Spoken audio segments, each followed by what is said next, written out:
നമസ്കാരം, ഞാൻ പ്രവീണ. ഇന്നത്തെ വീഡിയോയിലേക്ക് എല്ലാവർക്കും സ്വാഗതം. എൻ്റെ ഫസ്റ്റ് വീഡിയോയ്ക്ക് നിങ്ങൾ തന്ന സപ്പോർട്ടിന് ഒരുപാട് താങ്ക്സ് ഉണ്ട് കേട്ടോ. അപ്പോൾ ഇന്നത്തെ വീഡിയോയിലേക്ക് കടക്കാം. ഇന്ന് ഞാൻ നിങ്ങളെ പരിചയപ്പെടുത്തുന്നത് ബിഗോണിയ പ്ലാന്റ്സിനെ കുറിച്ചാണ്. ഒരുപാട് വെറൈറ്റി ഉള്ള ഒരു ഫ്ലവറിങ് പ്ലാന്റ് ആണ് ബിഗോണിയ പ്ലാന്റ്. ഒത്തിരി വെറൈറ്റി ഉണ്ട്. അതിൽ പൂക്കളേക്കാൾ ഭംഗി ഇലകൾക്ക് തോന്നുന്ന വെറൈറ്റികൾ, ഒരു മനോഹരമായ ഒരു വെറൈറ്റി തന്നെയുണ്ട്. ഇലകൾ നല്ലൊരു പെയിൻറ്റിങ് ചെയ്ത പോലെയുള്ള ഒത്തിരി ഭംഗിയുള്ള ഇലകളുണ്ട്. അതുമാതിരി തന്നെ പൂക്കളുള്ള ചെടികളും ഉണ്ട്. ഇതിലിപ്പോൾ എൻ്റെ കയ്യിൽ വളരെ കുറച്ച് വെറൈറ്റികളാണുള്ളത്. അതിൻ്റെ കുറച്ച് വിശേഷങ്ങളും പരിചരണ രീതിയും കാര്യങ്ങളുമാണ് ഞാനിപ്പോൾ നിങ്ങളോട് പങ്കുവയ്ക്കുന്നത്. ബിഗോണിയ പ്ലാന്റ്സിനെ നമ്മൾ പല വിഭാഗങ്ങളായിട്ട് തിരിച്ചിട്ടുണ്ട്. അതിൽ തന്നെ സബ് ഡിവിഷൻസ് വേറെയുണ്ട്. അപ്പോൾ ഇതിൽ മെയിനായിട്ട് ഒരു 3 കാറ്റഗറി പറയാം: wax begonia, rex begonia, cane begonia. ഇതിൽ വാക്സ് ബിഗോണിയയാണ് നമ്മളിപ്പോൾ ഈ പിക്ചറിൽ കണ്ടുകൊണ്ടിരിക്കുന്നത്. ആ വിഭാഗത്തിൽപ്പെട്ട ഒന്ന് എൻ്റെ കയ്യിലുള്ള ആദ്യത്തെ ഇനം. ഇതിൽ നല്ല പച്ച കളറ് ലീവ്സും വൈറ്റിൽ പിങ്ക് ഷെയ്ഡുള്ളൊരു പൂവാണ് ഇപ്പോൾ ഈ ചെടിയിലുള്ളത്. ഇതിൻ്റെ തന്നെ പച്ച ലീവും പ്യുവർ വൈറ്റ് ഫ്ലവർ മാത്രമുള്ള വേറെ ഒരു ഇനവും കൂടിയും എൻ്റെ കയ്യിലുണ്ട്. അപ്പോൾ ഇവയുടെ പ്രത്യേകത എന്താണെന്ന് വെച്ച് കഴിഞ്ഞാൽ, ഇവ ഇലകൾക്ക് അത്ര വലിപ്പം ഉണ്ടാവില്ല, ചെറിയ ഇലകളായിരിക്കും. പക്ഷേ നിറയെ പൂവുണ്ടാവും എപ്പോഴും. ഒരു കാണാനൊരു പ്രത്യേക ഭംഗിയാണ് കേട്ടോ. പച്ചയിൽ ഇങ്ങനെ വെള്ള പൂക്കൾ, വെള്ള, പിങ്ക്, ചുമപ്പ്, അങ്ങനെ പല കളറുണ്ട്. ചുമപ്പ് പൂവുള്ള ഒരു ഇത് എൻ്റെ കയ്യിലുണ്ടായിരുന്നതായിരുന്നു.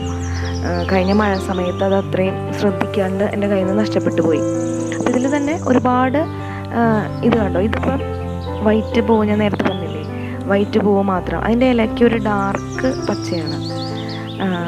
വലിയ വ്യത്യാസമൊന്നും നമുക്ക് പെട്ടെന്ന് മനസ്സിലാവില്ല, പക്ഷേ അതിൽ വ്യത്യാസം ഉണ്ടത്. അപ്പോൾ ഇതാണ് വാക്സ് ബിഗോണിയ.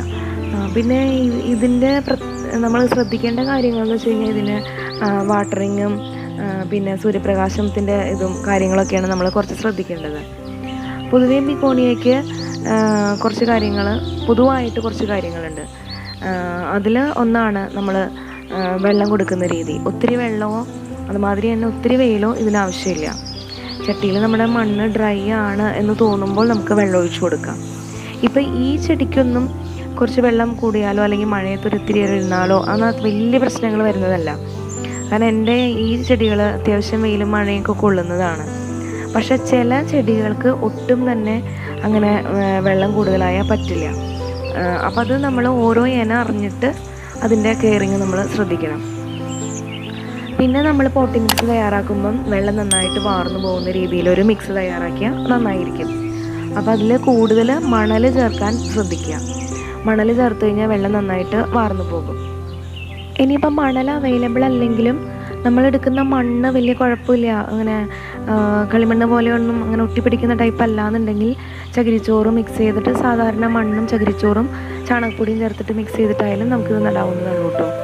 ഞാനിതിൽ അങ്ങനെയാണ് ചെയ്തിട്ടുള്ളത്. അപ്പോൾ അതാണ് അതിൻ്റെ പ്രത്യേകത. നെക്സ്റ്റ്, ഈ കാണുന്ന ചെടി നമ്മൾ റെക്സ് ബിഗോണിയയിൽ പെടുന്ന ഒരു ഇനമാണ്. റെക്സ് ബിഗോണിയയിൽ ബിഗോണിയ സ്റ്റോമി സൺസെറ്റ് എന്നാണ് ഈ ചെടിയുടെ പേര്. റെക്സ് ബിഗോണിയയിലാണ് ഏറ്റവും കൂടുതൽ ഇലകൾക്ക് ഭംഗി വരുന്ന ബിഗോണിയ പ്ലാന്റ്സ് കണ്ടിട്ടുള്ളത്. അതിൻ്റെ ഇലകൾ അത്യാവശ്യം നല്ല വലിപ്പം ഉണ്ടാവും. ഇപ്പോൾ ഇതിൻ്റെ കണ്ടോ, ഇതൊരു ഗ്രേ കളറ്, ഒരു ലൈറ്റ് പിങ്കോ സിൽവർ കളറൊക്കെ കൂടി മിക്സ് ചെയ്തിട്ടൊരു കളർ മാതിരിയാണ്. ശരിക്കും വെയിലത്ത് നിന്ന് ചില സമയത്ത് നമ്മൾ നോക്കുമ്പോൾ നല്ല ഗ്ലേസിങ് തോന്നും ഈ ചെടികൾക്ക്. ഇവയുടെ പ്രത്യേകത എന്താണെന്ന് വെച്ച് കഴിഞ്ഞാൽ, ഇലകൾ പ്രത്യേക വലിപ്പമായിരിക്കും, നല്ല ഭംഗിയായിരിക്കും കാണാൻ. പിന്നെ ഇവ അധികം പൊക്കം വയ്ക്കുന്ന ടൈപ്പല്ല, ഇങ്ങനെ ബുഷിയായിട്ട് നന്നായിട്ട് ഇങ്ങനെ ഹാങ് ചെയ്ത് കിടക്കുന്ന ടൈപ്പിലൊക്കെ ഇങ്ങനെ വളർന്നു വരും. അപ്പോൾ നമുക്കിത് ഹാങ്ങിങ് പോട്ട്സിലായാലും വെർട്ടിക്കൽ പോട്ടിലായാലും അതിൽ ആ നോർമൽ പോട്ടിലായാലും നമുക്ക് ഇവനെ വളർത്താൻ പറ്റുന്ന ഒരു ഇനമാണ് ഈ റെക്സ് ബിഗോണിയയുടെ ടൈപ്പുകൾ. ഇത് എൻ്റെ ഒരു ചെറിയ പോട്ടിലുള്ളതാണ്. അത് സൂര്യപ്രകാശത്തിൽ നിന്നും രണ്ട് സ്ഥലത്തിരിക്കുമ്പോൾ അതിൻ്റെ ഇലകളുടെ ടെക്സ്ചർക്ക് തന്നെ നല്ലൊരു മാറ്റമുണ്ട്. ഇത് ചെറിയ ഇലകളാണ്, അത്രയും വലുതായി വരുന്നേ ഉള്ളൂ. ഒരു പ്രത്യേക ഭംഗിയാണിത് കാണാൻ. ഇത് കണ്ടോ, ഇപ്പോൾ ഈ ഹാങ്ങിങ് പോട്ടിൽ കിടക്കുന്ന ഈ ബിഗോണിയാസ് ശരിക്കും വെയിൽ നന്നായിട്ട് കുറച്ച് കൂടുതൽ കൊള്ളുന്ന ഒരു ഭാഗത്ത് അതിൻ്റെ ഇലകൾ ചുരുണ്ട് പോകുന്നത് കണ്ട, അതിൻ്റെ അടിഭാഗത്തുള്ള ഇലകൾ അപ്പോൾ അങ്ങനത്തെ പ്രശ്നമുണ്ട്. ഇലകൾക്കൊരു ഒരു ഭംഗി ഉണ്ടാവില്ല. അതിൻ്റെ മറു സൈഡ് അധികം വെയിലില്ല, അപ്പോൾ അതുകൊണ്ട് അതിൻ്റെ ഒരു ഭംഗി അതിനവിടെ ഉണ്ട്. അപ്പോൾ നമ്മൾ വയ്ക്കുമ്പോൾ എപ്പോഴും ഷെയ്ഡിൽ വയ്ക്കുക, എന്നാൽ അത്യാവശ്യം ഒരു ഇൻഡയറക്റ്റ് ആയിട്ടാണെങ്കിലും സൺലൈറ്റ് കിട്ടാനുള്ള ഒരു സാധ്യതയും ഉണ്ടാവണം. ഇതിനെ നമ്മൾ ധാരാളം ഇൻഡോറായിട്ടും ഔട്ട്ഡോറായിട്ടും എങ്ങനെ വേണമെങ്കിലും നമുക്ക് വളർത്താൻ പറ്റുന്ന ഒരു ചെടിയാണ് കേട്ടോ. ഈ ടൈപ്പിന് ഇപ്പോൾ ബിഗോണിയ സ്റ്റോമി സൺസെറ്റിന് അധികം അങ്ങനത്തെ പെട്ടെന്ന് അങ്ങനെ കേടുവന്ന് പോണ ഒരു ഇതോ അല്ലെങ്കിൽ വളർത്താൻ ബുദ്ധിമുട്ടോ നമുക്ക് തോന്നിയിട്ടില്ല. പക്ഷേ ഈ റെക്സ് ബിഗോണിയയിൽ തന്നെ ഒരുപാട് ഇനം ഉണ്ട്. അതിൽ ചില ഇനങ്ങളൊന്നും പിടിച്ചു കിട്ടാൻ ഭയങ്കര പാടാണ്. പിന്നെ പിടിച്ചു കിട്ടാൻ പാടിനും ഉപരി നമ്മൾ ശ്രദ്ധിക്കണം, മഴയൊക്കെ വരുമ്പോൾ ഭയങ്കരമായിട്ട് ശ്രദ്ധിക്കണം. ഇതിൽ റെക്സ് ബിഗോണിയ തന്നെയുള്ള അടുത്ത ഇനമാണ് ഇത്. പച്ച കളർ ലീഫും അതിൻ്റെ back side light green colour. ഇതിൻ്റെ കയ്യിലൊരു പീസേ ഉള്ളൂ.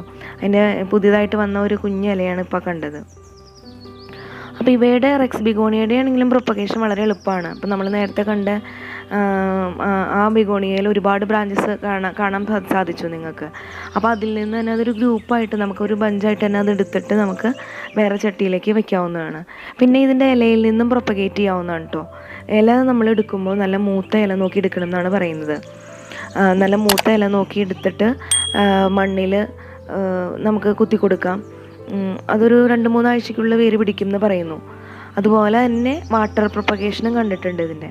പക്ഷെ ഞാൻ ഇലയിൽ നിന്ന് ഇതുവരെ ചെയ്തിട്ടില്ല, ഇനിയൊന്ന് പരീക്ഷിച്ച് നോക്കണം. അപ്പം ഇതാണ് ഇതിൻ്റെ പ്രത്യേകതകൾ. പിന്നെ നെക്സ്റ്റ് ബിഗോണിയാസ് എന്ന് പറയുന്നതാണ് കെയിൻ ബിഗോണിയ. കെയിൻ ബിഗോണിയയുടെ പ്രത്യേകത എന്താണെന്ന് വെച്ചാൽ അവയ്ക്ക് നല്ല നീണ്ട തണ്ടുകളായിരിക്കും.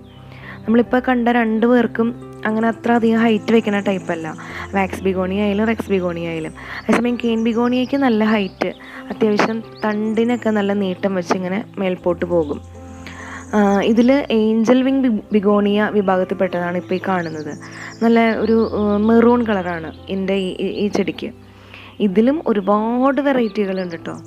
നമ്മൾക്ക് ചില ചെടികളൊക്കെ കാണാൻ കൊതിയാവും, അത്രയ്ക്ക് ഭംഗിയുള്ള ചെടികളുണ്ട്. ഇതിപ്പോൾ എൻ്റെ കയ്യിൽ ഇതും വേറൊരു പീസും കൂടിയാണുള്ളത്.